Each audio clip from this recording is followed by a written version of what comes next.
고린도후서 11장입니다. 11장의 내용은 전장인 10장에 이어서 바울의 사도권에 대한 변호, 그리고 또 고린도 교회 안에 있는 이 거짓 교사들 또는 거짓 선지자들에 대한 경고가 계속 나옵니다. 이 이야기가 13장까지 계속 이어지게 되는데요. 당시 바울이 이 이야기를 좀 여러 장에 할애해서 했던 이유는 지금 당시 고린도 교회 이 문제가 상당히 심각했다 하는 것을 알 수가 있어요. 우리가 어떤 문제가 있으면 계속 그런 얘기를 하잖아요. 이 사람한테도 하고 저 사람한테도 하고 또 그것 때문에 고민도 하고. 왜? 그것이 큰 문제이기 때문에 그런 것이죠. 지금 바울도 여러 장에 펼쳐서 지금 계속 비슷한 얘기가 계속 나오는데 그만큼 고린도 교회에 것이 심각했습니다. 그래서 앞에서 그런 얘기 있었죠. 야, 과연 바울이 사도냐 아니냐 이런 얘기를 했어요. 바울 입장에서는 억울한 면이 있지만 사실 바울이 자존심이 상한다든지 아니면 자신의 무슨 자리 때문에 이런 얘기를 지금 한 게 아니었다라는 것입니다. 만약에 바울에 대한 그 사도권에 대한 문제가 왜곡이 되게 되면 그것은 단순히 바울의 문제만이 아니었죠. 바울이 전한 복음 또 그의 진리 이 모든 것들이 다 흔들리게 되는 아주 끔찍한 결과가 나오기 때문입니다. 바울이 늘 자신을 편지 쓸 때마다 이야기했던 게 뭐죠? 자기를 소개할 때 나는 하나님의 뜻으로 말미암아 사도된 나 바울은 고린도후서 1장에도 이렇게 나왔는데 다른 서신서도 보면 다 하나님의 뜻대로 사도가 된 나 바울은 이렇게 얘기를 했어요. 근데 지금 바울이 사도가 아니다 이러면 어떻게 됩니까? 그러면 하나님의 부르심 또 하나님의 세우심 이런 게 다 잘못되는 거잖아요. 결국 하나님께 도전하는 그런 일이 되는 겁니다. 우리는 사실 이렇게 편하게 지금 이 말씀을 읽고 듣고 있지만 이 편지를 쓰는 바울이나 또 편지를 받아 읽는 이 고린도 교회 성도들이나 다 어땠을까요? 아마 마음이 조마조마했을 겁니다. 왜냐? 교회 존폐가 여기 달려있기 때문이죠. 근데 감사한 것은 뭐냐면 결국은 누가 이기냐? 누가 이길까요? 오늘 찬양했던 것처럼 믿음이 이기는 거예요. 진리가 이기고 결국은 복음이 이기게 됩니다. 아무리 이 얘기 저 얘기하고 자기를 드러내는 것 같고 또 속이는 것 같고 그래도 결국은 누가 이기냐? 믿음이 이겨요. 오늘 1장 1절 한번 볼까요? 11장 1절 볼까요? 어떻게 시작됩니까? 1절 보시면 원하건대 너희는 나의 좀 어리석인 것을 용납하라. 청하건대 나를 용납하라. 바울이 자신을 좀 용납해줘라 이렇게 말했어요. 쉬운 말로 뭐냐면 내가 좀 부족하니까 좀 예쁘게 봐줘 이렇게 한 말이에요.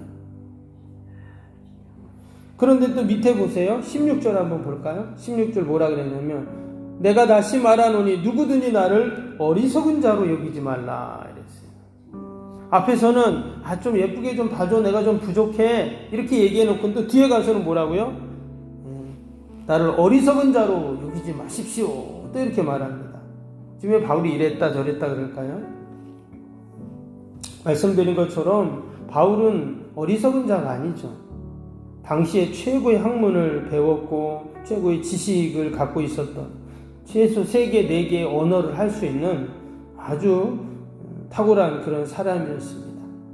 그런데 자신 좀 용납해 줘라 또 나를 어리석은 자로 여기지 말라 이랬다 저랬다 하는 것처럼 보이지만 이게 뭐냐면 결국은 당시 성도들에게 자신의 변호를 하면서 때로는 어떤 사람에게는 내가 좀 부족하니까 좀 잘 좀 봐주세요 이렇게 말하지만 또 어떤 사람들에게는 뭐예요? 자신을 설득하고 또 이해시키고 참 바울이 참 지혜롭다라는 것을 우리가 이제 알 수가 있습니다. 지금 오늘 말씀에도 나왔지만 13절에 뭐라 그랬냐면 그런 사람들은 거짓 사도요 속이는 일꾼이니 자기를 그리스도의 사도로 자칭하는 자들이니라 그랬어요. 지금 이 고린도 교회 안에 이 거짓 사도들이 있어요. 근데 그들이 뭐예요? 일꾼이 되어 있어요. 거짓 교사들이 교회 일꾼이 되어가지고 쉽게 말하면 직분을 받은 거죠.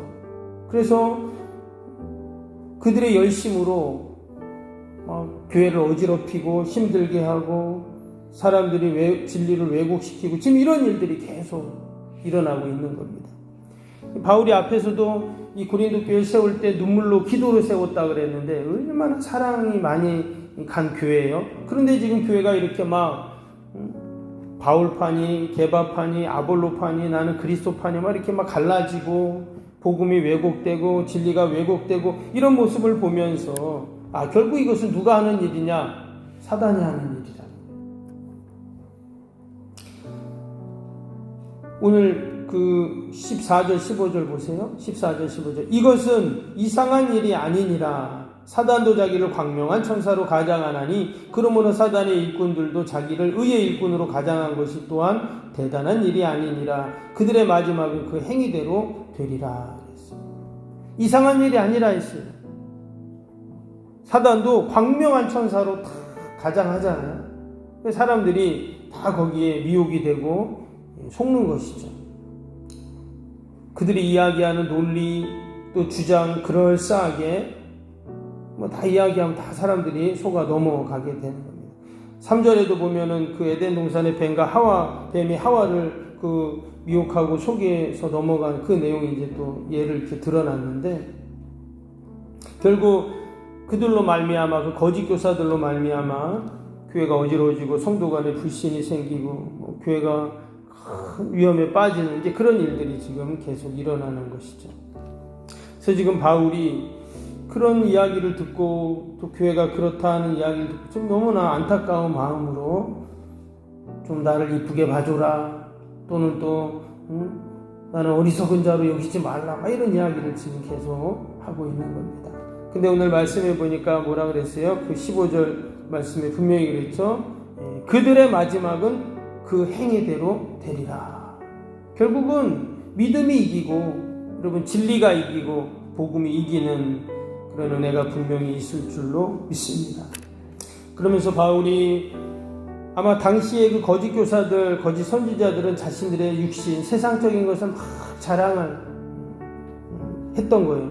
내가 이런 사람이다, 내가 이렇게 했다 하면서 그러면 사람들이 그 이야기 듣고 와 대단하네, 야, 참 믿음이 좋네, 참 헌신도 잘하네 이렇게 이제 여겼겠죠.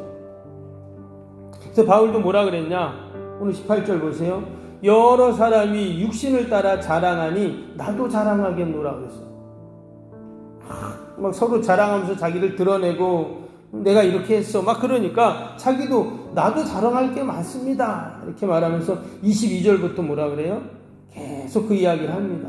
한번 볼까요? 22절 23절 하반절부터 한번 보시면 내가 수고를 넘치도록 하고 옥에 갇히기도 하고 더 많이 하고 매도 수도 없이 맞고 여러 번 죽을 뻔하였노니 24절에는 유대인들이 40에 하나 감한 매를 5번이나 맞으며 3번 태장으로 맞고 1번 돌로 맞고 3번 파선하고 일주일 깊은 바다에서 지냈으며 여러 번 여행하면서 강의 위험, 강도의 위험, 동족의 위험, 이방인의 위험 쭉 이야기를 하고 있어요. 27절까지 그렇죠. 근데 사실 이걸 쭉 읽어보면 여러분 이게 자랑할 일입니까? 이게 자랑할 일이 아니죠. 뭔가 자랑한다는 건 내가 잘한 거, 뭐 좋은 거, 뭐 이런 거 자랑하는 거잖아요. 근데 사실 이거는 좀 숨길 일이잖아요.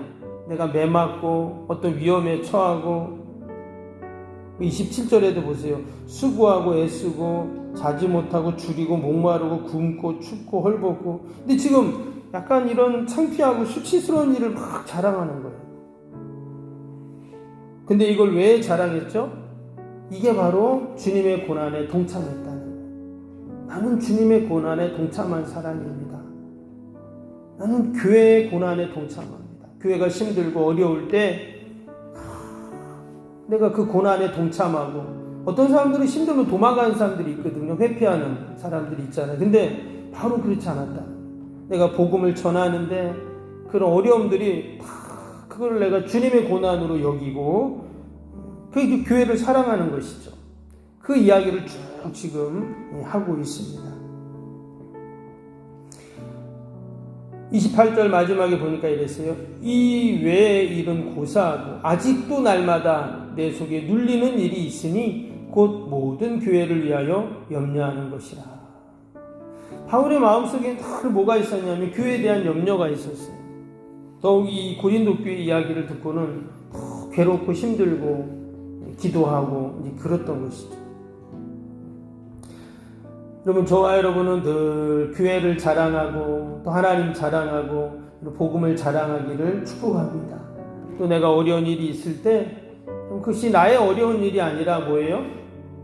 내가 주님의 고난에 동참한다 하는 마음을 늘 갖고 우리가 귀한 사명 감당할 때 하나님께서 더 좋은 것으로 또 넘치는 것으로 반드시 채워주실 줄로 믿습니다.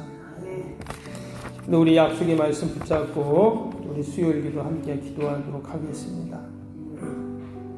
수요일 기도. 신실한 그리스도의 제자를 끊임없이 재생산하는 생명의 공동체가 되게 하옵소서. 아멘.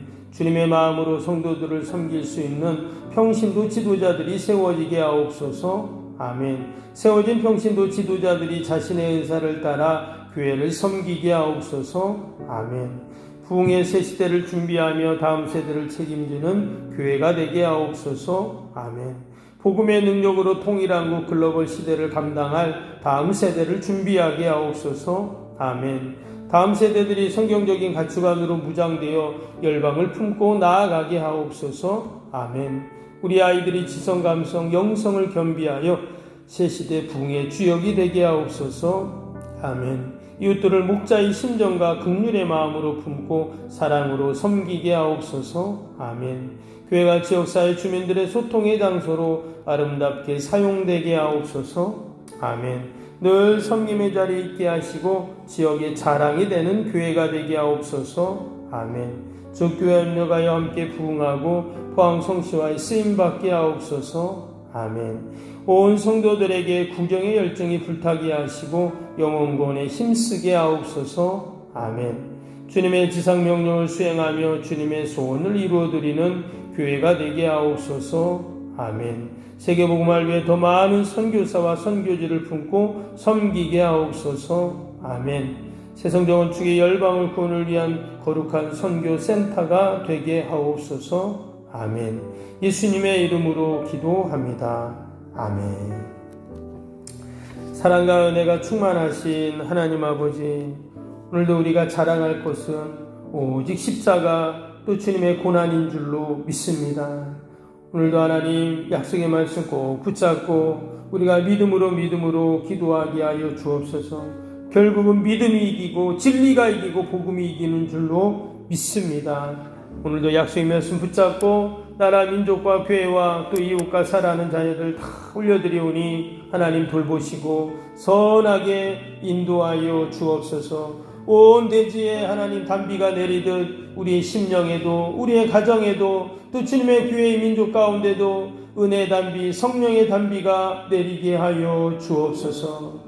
하나님 멀리 행사에 가신 우리 선교사님들 축복하시고 귀한 사명 잘 감당할 수 있도록 늘 건강 주시고 더 많은 후원자들 연결시켜 주시고 저희 교회가 더 힘있게 하나님 섬기고 도울 수 있도록 축복하여 주옵소서.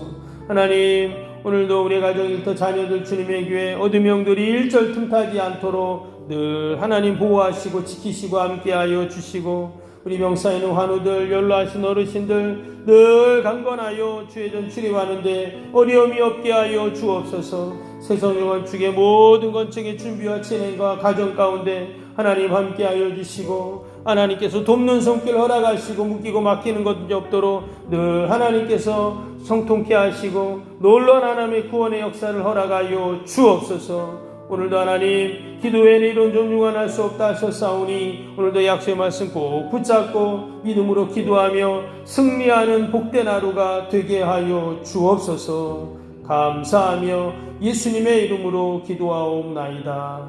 아멘. 하늘에 계신 우리 아버지의 이름이 거룩하게 하시며 아버지의 나라가 오게 하시며 아버지의 뜻이 하늘에서와 같이 땅에서도 이루어지게 하소서.